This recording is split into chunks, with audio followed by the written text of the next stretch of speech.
Welcome back to Joe Stunner Boxing. So, Moses Atama stops Mariusz Wach in only 2 rounds. No one has ever done this to Wach before. And it has to be said before we go any further that Wach, he's 45, or 44 I think now.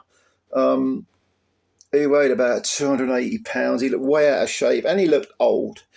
He's about 6'7", 6'8", enormous man. He actually dwarfed Atama, who looked, 40, 50 pounds lighter, which I think he was. And Atama's not a small man, but the one thing he is, he's much, much younger. In fact, he's over a quarter of a century younger, or roughly a quarter of a century younger than Mariusz Wach. So we have to put this into perspective. But at, 6'3", something like that, Atama, I think he weighs about, I can't remember what they said, 240, 235, 240, something like that. He isn't small. Wach was brought in to take Atama rounds, to take him hopefully the full 10, get him some more experience, which is needed. But when you've got a young talent, 19 years of age, who hits this hard, is this fast, is a southpaw to boot, and just wants to sort of knock everyone out early, it's very difficult to find durable people, isn't it? But Wach should quit now. Come on, man. He looked very, very old in there, very fat around the middle. All credit to Atama for doing what he had to do. Atama is a huge talent, a huge prospect. And he's now, is it 10 wins he's got now? 10 wins with 8 KOs, or is it 11 with 9 or something like that? Wach slips to 38 wins. I think this was his 11th defeat, and he's picking up paychecks now. But he needs to go. He needs to go. He needs to walk off into the sunset. He's been a very good warrior. He used to have this steel jaw that no one could put a dent in. And now, well, it's been fractured now. Atama finished it in the second. What did he do now? He landed, he's southpaw, and he still landed a very good backhand. And then he threw, which shook Wach. Wach sort of wobbled near the corner. Then Atama brought the right hand over the top, landed bang on. I can't remember the jaw, the temple, but it was that side of the face. And Wach collapsed into the corner. He gets up. He looked knackered, absolutely, and he didn't really look like he wanted to continue. But he was like, yeah, all right, go on, I'll have another go. Atama came in, no fear whatsoever, walked straight in the front door, landed a flurry of punches. Wach tried to fire back, couldn't land anything. And the referee rightly jumped in and stopped it. And there isn't really a great deal more to tell, to be honest.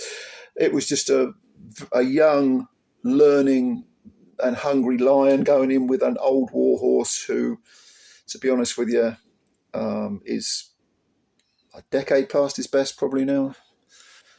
But, it is what it is, It's interesting watching Atama move forward. There's talk of him, of course, trying to beat Mike Tyson's record as the youngest heavyweight belt holder ever.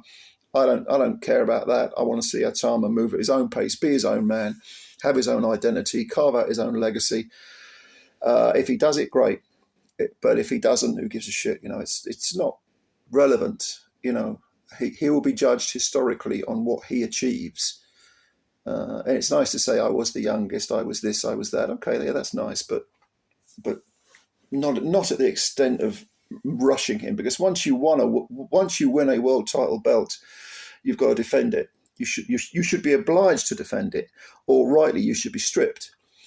The IBF get a lot of heat, and they've done some stupid things like stripping Jai Opataya, for example, was a ridiculous thing. But they are strict about defences. If you've got our belt, you've got to defend it against our mandatory challenger.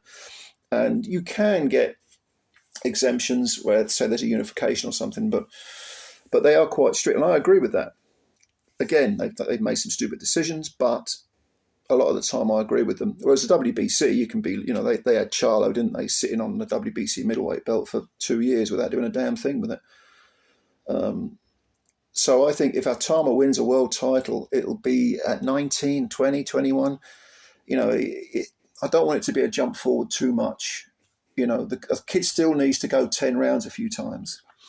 Even Mike Tyson, when he was young, was being taken the distance by James Quick Tillis and Mitch Green did 10 with Mitch Green. I know he was winning virtually every round, but that's not the point. The point is he's under the lights and he's getting the rounds under his belt. And there is no substitute for life experience. I keep saying this, but it's absolutely true.